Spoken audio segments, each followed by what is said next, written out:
Dancing in the Rain, a casual guide to resilience and emotional mastery. Let's be real, life throws a lot at us. One minute we're cruising along, the next we're stuck in traffic, late for a meeting, and wondering why we ever left bed. In those moments, emotional mastery isn't just a fancy concept, it's survival. Enter my Resilience and Emotional Mastery Mind Map, which is basically a toolbox for keeping your cool and bouncing back like a champ. First off, the 90-second rule is a game changer.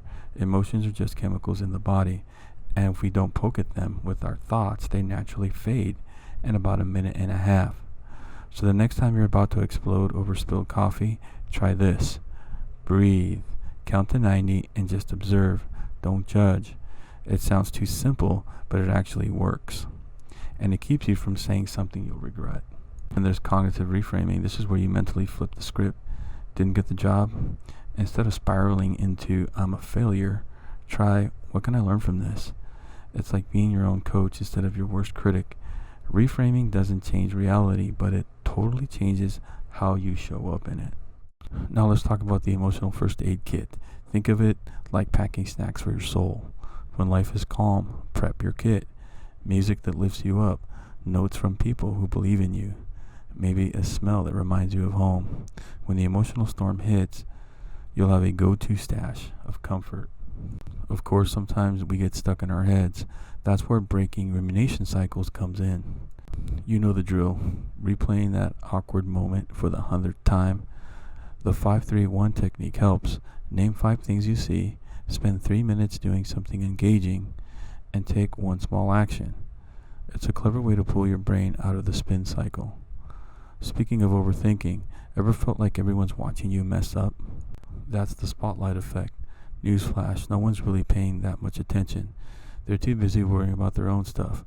Once you realize that, social anxiety starts to fade. Here's another cool hack. Third person self-talk. Instead of, I can't do this, try, George can handle this.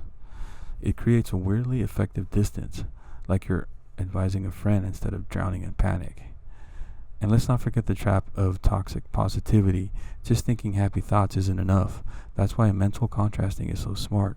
You dream about the goal and plan for the obstacles. Want to work out more? Picture success. But also plan for when you're too tired. I feel lazy. Then I'll just do a 10-minute walk. Boom. Realistic, not delusional. Now we're getting into heavy hitters. Anti-fragility and the Stockdale paradox. Anti-fragility is the idea that stress, handled right, makes us stronger, like muscles after a workout. So, yeah, maybe embrace that cold shower or tough conversation. Meanwhile, the Stockdale paradox is about accepting harsh truths without losing hope. It's how Admiral Stockdale survived 7 years as a POW, by facing reality and believing he'd get through it. Finally, all these tools come together in what I call your personal resilience system. It's not just about having one trick, it's about making resilience your default setting. Practice when life is calm, and it'll kick in when things get chaotic. In the end, it's not about avoiding the storm, it's about learning to dance in the rain.